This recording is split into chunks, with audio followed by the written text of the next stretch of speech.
సాధారణంగా స్కూల్ అంటే పెద్ద పెద్ద భవనాలు కనిపిస్తాయి. కానీ ఇప్పుడు మనం చెప్పుకోబోయే స్కూల్ మాత్రం చాలా డిఫరెంట్. ఈ పాఠశాల భవనం సాధారణ బండిలా కనిపించదు, రైలులా ఉంటుంది. ఆ చిన్నారులు రైలులోనే అక్షరాలు దిద్దుతున్నారు. ఎందుకో తెలియాలంటే ఈ స్టోరీ చూడాల్సిందే. పిల్లలకి 5 ఏళ్లు నిండాయంటే స్కూల్కి పంపించాల్సిందే. కానీ పిల్లలు పుట్టి అమ్మఒడిలో పెరుగుతారు, నాన్నతో అల్లరి చేస్తూ ఆడుతారు. ఇలా పిల్లల 4 ఏళ్ల బాల్యం ఇంట్లోనే గడిచిపోతుంది. ఇక 5వ ఏట వచ్చిందంటే చాలు, పిల్లలు బడికి పోవడానికి మారం చేస్తుంటారు. ఎందుకంటే ఇంట్లో ఉన్న వాతావరణం అక్కడ కనిపించదు కాబట్టి. కానీ ఇక్కడ మాత్రం అలా కాదు. అడ్మిషన్ కోసం వచ్చిన పిల్లలు ఒక్కరోజు కూడా స్కూల్కి పోను అని ఏడవరంట. ఎందుకో తెలుసా?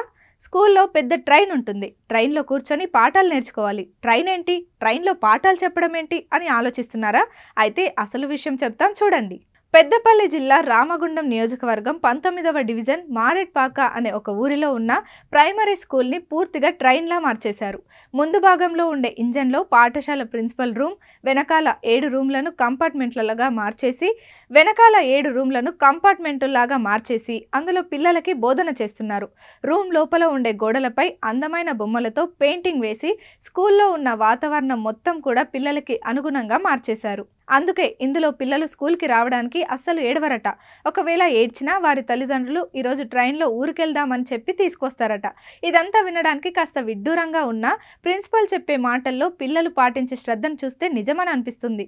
ఈ స్కూల్ పిల్లలకి ట్రైన్ లాగా కనిపిస్తున్నా అసలు ట్రైన్ లాగా మార్చేసిన స్కూల్ కంటెంట్ వేరు అని అంటున్నారు ప్రధాన ఉపాధ్యాయుడు సమ్మిరెడ్డి. ఈ స్కూల్ ముఖ్య ఉద్దేశం ప్రతి వ్యక్తి తన జీవిత లక్ష్యాన్ని చేరుకోవడానికి ఒక ప్రయాణం చేయవలసి ఉంటుంది. ఒక ట్రైన్లో జర్నీ చేస్తున్న ఎన్నో రకాల మతాల వారు, ఎన్నో రకాల మనుషులు ఎదురవుతారు. అందులో మంచివారు ఉంటారు, చెడ్డవారు ఉంటారు, ఉన్నవారు ఉంటారు, లేనివారు ఉంటారు. అయినా అందరూ సమానమైన ప్రయాణం చేయాల్సి ఉంటుంది. అలాగే జీవిత ప్రయాణంలో కూడా వివిధ విద్యా సంస్థల్లో చదువుతున్నప్పుడు మంచి నేర్చుకుని ట్రైన్ గమ్యాన్ని చేరుకున్నట్టు విద్యార్థులు కూడా జీవిత లక్ష్యాలను చేరాలనే ఉద్దేశం ఈ ట్రైన్ థీమ్ కాన్సెప్ట్ ఆలోచన చేశామని వారు అన్నారు.